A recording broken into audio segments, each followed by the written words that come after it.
साईं, मेरे साईं,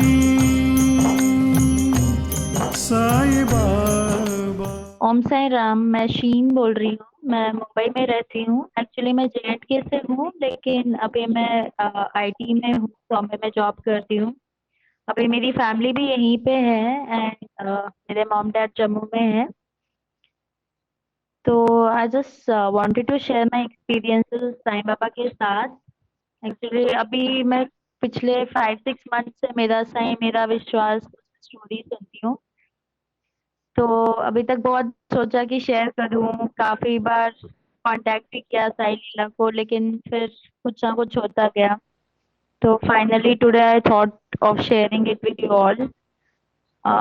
एक्चुअली बहुत साईं बाबा बचपन में ही जुड़ गई थी, लेकिन समझ में नहीं आया कि कनेक्शन है कुछ या नहीं है। तो बचपन में मैं मेरे हम जॉइंट फैमिली थे। तो मेरे जो चाचू थे, मेरी मम्मा हनुमान जी की भक्त है। तो बचपन से हनुमान जी की पूजा आराधना करते रहते थे बहुत। लेकिन मेरे चाचू चाची थे तो वो साईं बाबा को बहुत मानते थे। तो बचपन में वो लोग मंदिर जाते रहते थे और मैं भी बच्ची थी तो मुझे उनके साथ लेके रहते थे। लेकिन हम जाते थे तो प्रसाद खाने जाते थे, कुछ ऐसा दिमाग में था ही नहीं। मतलब साईं बाबा है, भगवान है, ठीक है। तो ज्यादा शिव जी हनुमान जी इनकी घर पे पूजा होती रहती थी। तो वैसे ही बड़े हुए, 12th तक जम्मू में ही पढ़ाई की है। तो फिर इंजीनियरिंग आई बॉम्बे में करने के लिए। कॉलेज में थी तो फाइनल ईयर में थी। मेरे ग्रैंडफादर एक्सपायर हो गए। मेरे चाचू मीनवाइल कनाडा गए थे। अ, मेरे दादा जब एक्सपायर हुए ग्रैंडफादर, तो मेरे चाचू यहाँ नहीं थे, वो कनाडा में थे। तो बाय द टाइम उनका क्रिमेशन के टाइम पे वो आए। फिर उसके बाद वो वापस जाने लगे कनाडा। तो वो साईं बाबा को बहुत मानते थे, लेकिन सडनली उन्होंने पूजा आराधना सब बंद कर दिया। पता नहीं, मे बी सडन लॉस था तो इसलिए उनको मतलब आई डोंट नो, वो पूछते नहीं थे तो मुझे ये चीज पता नहीं थी। कुछ देर बाद ऑफिस जा रही थी, वापस बॉम्बे आके ऑफिस रिज्यूम किया। तो चाचू को फोन किया। उस दिन सपने में साईं बाबा आए। साईं बाबा ने बोला कि मैं बैठी हुई हूँ, मंदिर है, कि तुम्हारे चाचू अब मेरे पास आते नहीं हैं, उन्होंने मेरी आराधना करना छोड़ दी है, उनको बोलो वापस से मुझे पूजा करे। तो मुझे नहीं पता था कि वो नहीं करते अब, मतलब ऐसा कुछ दिमाग में ही था। तो मैंने ऐसे ही फोन किया, तब तो अब ब्रॉड कॉलिंग बहुत महंगी पड़ती थी तो उनको मैसेज किया, फिर मैंने कॉल किया कि अर्जेंट है। तो उन्होंने कॉल किया तो मैंने कहा आप साईं बाबा की पूजा नहीं करते अब? तो बोला नहीं, जब से दादू एक्सपायर हुए तब से मैंने छोड़ दिया है, मुझे बिलीव नहीं है। तो मैंने कहा अच्छा वापस शुरू कर दो, क्योंकि ऐसे ऐसे मुझे सपने में आए थे। तो वो चाहते कि आप वापस से उनकी पूजा चालू करें। तो बस वो भी, मतलब मैं भी हैरान हो गई और वो भी हैरान हो गई कि 7 समुंदर पार, मेरा उनके साथ कोई कनेक्शन नहीं, कुछ पता नहीं, लेकिन फिर भी हमें लगा कि पता नहीं कैसे मेरे थ्रू उनको कम्युनिकेट कर रहा है कि वापस से मेरी पूजा शुरू करो। तो वो दिन और आज का दिन, कनाडा में साईं धाम है, वो रेगुलर वहां जाते हैं, बच्चे भी वहां जाते हैं। तो ये एक एक्सपीरियंस था। और दूसरा एक था कि मैं जब कॉलेज में थी तो मैंने सडनली एक दिन देखा कि मेरी बेस्ट फ्रेंड थी, साईं बाबा बेड पे लेटे हुए हैं और बीमार है। मेरी फ्रेंड की मम्मी खड़ी है, मैं भी नीचे खड़ी हूँ, और वो उनको कह रहे हैं कि मेरे पैर दबा दो। तो तब भी दिमाग इस तरफ गया ही नहीं कि बाबा चाहते मैं कनेक्ट करूं या उनकी आराधना करूं, क्योंकि लगा नॉर्मल सा ड्रीम है तो ऐसे ही आया, तो इतना ध्यान नहीं गया। उसके बाद फिर अभी फ्रॉम 2019 चाचू चाची के साथ शिरडी गई थी। उसके बाद कॉलेज में फ्रेंड्स के साथ गई थी, फिर जॉब के टाइम पर जाते थे तो घूमने के लिए। ऐसा लगता ही नहीं था कि बाबा बुला रहे हैं या कुछ बोल रहे हैं। अभी 2 अप्रैल 2019 को हमारा न्यू ईयर शुरू होता है कश्मीरियों का। तो कुछ दिनों से अच्छा नहीं लग रहा था, तो मैं साईं चरित्रमानस पढ़ना चालू किया। पता नहीं, ऐसे ही लगा, किसी फ्रेंड ने बोला था तो स्टार्ट कर दिया। फिर साईं बाबा के वो क्वेश्चन आंसर वाली बुक है वो निकाली थी। तो हम लोग 3-4 फ्रेंड्स से तो फन से ऐसे ही खेल रहे थे, जबकि उस पे लिखा है फन से के लिए नहीं, लेकिन एक दो फ्रेंड्स डिप्रेशन में भी थी, तो मैंने कहा ठीक है देखते हैं, क्या पता सच ही निकले। तो मैंने उस पे कुछ तो किया कि आज क्या रहेगा, ऐसा कुछ क्वेश्चन था मेरा। एंड उस पे एक लाइन आई कि there will be a sudden death in family. तो पहले तो मैंने इग्नोर किया, बट मैं थोड़ी ज्यादा स्पिरिचुअल भी हूँ, इसलिए उसके बाद मुझे लगा कि फिर से क्वेश्चन करते, क्योंकि मुझे क्लियर पता नहीं चला कि क्यों ऐसा है। उसके बाद उन्होंने फिर से क्वेश्चन किया, तो फिर ये आंसर आया कि there will be a death in family and he can be saved if he can remain awake whole night. और वहां लिखा था to donate 51 rupees to someone, some poor fellow. तो नेक्स्ट डे जाके मैंने सुबह जब ऑफिस आती हूँ, वहाँ पे रेलवे पे मैंने एक पुअर बेगर था, उसको 51 रुपीज डोनेट किया। तो मेरे मॉम डैड जम्मू में है, तो मैंने उस दिन अपने पापा से बात की, ऐसे सुबह निकलते टाइम बात करती हूँ। बट उस दिन कॉल किया तो मम्मा ने घर से बात ही की और पापा से बात ही नहीं हुई। वो दिन निकल गया, फिर शाम को मम्मा को बोला पापा कहाँ है, तो बात नहीं हुई पापा से। फिर मुझे पता चलता है कि मेरे पापा हॉस्पिटल में हैं, उनको कुछ तो प्रॉब्लम हो गया था, बहुत सीरियस प्रॉब्लम हो गया था। तो फिर मैं भी गई, बॉम्बे से जम्मू गई, थोड़ा टाइम वहाँ पे रही। बट फिर मुझे याद आया कि मैंने मम्मा मम्मा ने जब पापा की कंडीशन बताई, तो पता चला कि उनको वॉमिट हुआ था, ब्लड का वॉमिट हुआ था। तो रात को उनको हॉस्पिटल लेके गए थे, काफी क्रिटिकल कंडीशन थी। तो पता नहीं क्यों फिर मैंने रिलेट किया कि उस दिन एक तो जो आंसर भी है, शायद पापा पूरी रात जगे थे, क्योंकि डॉक्टर ने भी कहा था वो सोने नहीं चाहिए। वो पूरी रात अवेक करके क्लीनिंग एंड सब किया था। तो कुछ तो मतलब इतना दूर, मैं यहाँ पे मुझे कुछ पता नहीं, जम्मू में मेरे मम्मी पापा, तो कुछ तो कनेक्शन है। और मुझे लगता है कि अगर वो बच गए तो साईं बाबा की वजह से, क्योंकि मैं बहुत दिन से साईं चरित्र भी पढ़ रही थी और मेरा साईं मेरा विश्वास सुन रही थी, मन में अशांति सी थी, तो अच्छा लग रहा था वो पढ़ के। तो ये एक इंस्टेंस था कि अब तो मेरे पापा ठीक है। उसके बाद फिर साईं बाबा की विभूति जहाँ जहाँ से मिलती थी वो लेके आई, साईं बाबा की विभूति का। जब मैं जम्मू में ही थी निकलने के टाइम पे, मेरे बेबी को हाई फीवर हो गया। मुझे बॉम्बे फ्लाई करना था, संडे को हम लोग घर पे थे, Wednesday I had to fly.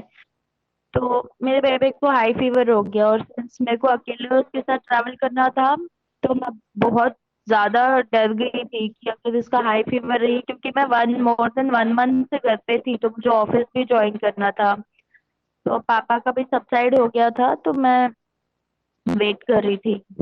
तो रात को उसको 103 फीवर हो गया। तो मेरे दिमाग में कुछ नहीं सोचा, मैंने बस वो विभूति ली साईं बाबा की और अपने बेटे के मुंह में डाल दी।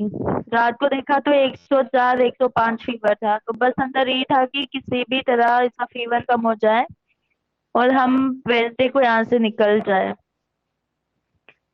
मंडे भी उसका फीवर, मंडे सुबह डॉक्टर के पास गए, तो डॉक्टर ने बोला कि ऐसा कुछ लग नहीं रहा है, इसको क्रोसिन देते रहो 4-4 घंटे में। तो हम उसको वो कोल्ड फर्मेंटेशन दे रहे थे।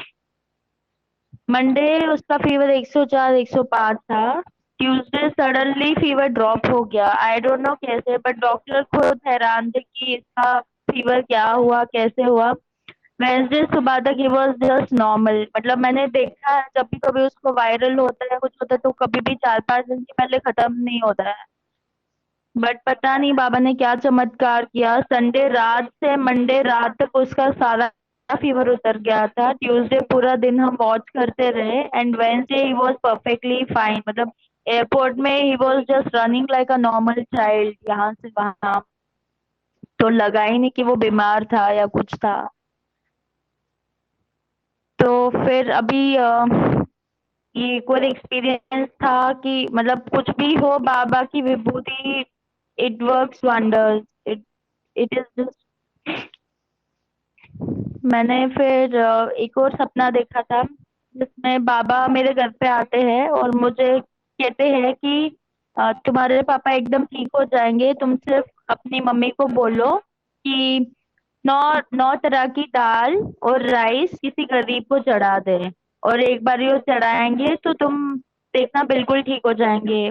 और सपने में मैंने देखा कि मैं मम्मी को वो देती हूँ और बोलती हूँ कि अब मेरे पापा बिल्कुल ठीक है और हम घर पे सबको खाना खाने के लिए बुलाते हैं। तो देखा कि जिस दिन फिर सपना आया उस दिन अगले दिन ट्यूसडे था। तो मम्मा ने सारे गरीबों में वो दान कर दिया, 9 तरह की दाल और राइस दान कर दिया। तो तब से भी मतलब मेरे पापा का वेट लॉस भी बहुत हो गया था, पर देखा कि उनका वेट इम्प्रूव होना शुरू हो गया है। तो मैंने मन्नत मांगी थी कि अगर सब ठीक ठाक रहा तो मैं शिरडी जाऊंगी। तो पिछले साल मुझे टाइफाइड डेंगू हुआ था, बहुत बहुत ज्यादा बीमार हुई थी। तो तब साईं बाबा से मन्नत मांगी थी कि सब ठीक हो गया तो 6 महीने में नंगे पैर मैं शिरडी जाऊंगी। तो उसके बाद कुछ कुछ होता रहा, कुछ कुछ होता रहा, तो टाइम मिला ही नहीं। फिर मई एंड में 1 जून को मेरे इन लॉज है उनको बोलने लगी कि मेरे साथ, क्योंकि तब बहुत समर था, गर्मी बहुत होती है बॉम्बे में, तो बेबी को लेके जाना पॉसिबल नहीं था। तो मैंने अपने फादर इन लॉ को बोला कि आप मेरे साथ चलिए, हम जाके आते हैं। बहुत ऐसे तलब सी उठ रही थी शिरडी जाने की, और बेचैनी भी हो रही थी कि एक बारी बाबा को देखा आती हूँ। तो जैसे ही उनको बोला तो उन्होंने कहा ठीक है चलेंगे। तो उन्होंने 3 4 दिन पहले मना कर दिया, बोला मैं नहीं आ पाऊंगा, तुम अपनी मदर इन लॉ को लेके जाओ। तो मदर इन लॉ को बोला तो उनको बैग का इश्यू है, तो मैंने सोचा इतना ट्रैवल हो नहीं पाएगा, बट वो एकदम से मान गई। तो जैसे मंडे ट्यूसडे हमारा फाइनल हुआ, फ्राइडे रात को हमें निकलना था। तो मेरे पास कुछ भी नहीं था क्योंकि शिरडी पे इतना भीड़ रहता है, एंड मोमेंट टिकट वो सब करना बहुत मुश्किल था। तो मुझे लगा अभी क्या होगा, अकेले कैसे करूंगी, मैनेज क्या करूंगी। तो ट्यूसडे रात को फाइनल हुआ, वेंसडे ऑफिस में मैं गूगल करने लगी कि मेरे को तो किसी ट्रैवल एजेंट का नाम पता नहीं है, कैसे होगा क्या होगा। तो मैंने गूगल में डाला कि travel agent for Shirdi buses from Mumbai to Shirdi. तो वहां पे एक बंदे का नंबर आया, उसका नाम था साईं गणेश ट्रैवल। मैंने उनका फोन लिया, मैंने कहा ट्राई करती हूँ। और बसेस चेंबूर से निकलती है, वाची से स्लीपर बसेस शायद नहीं निकलती या फुल थी।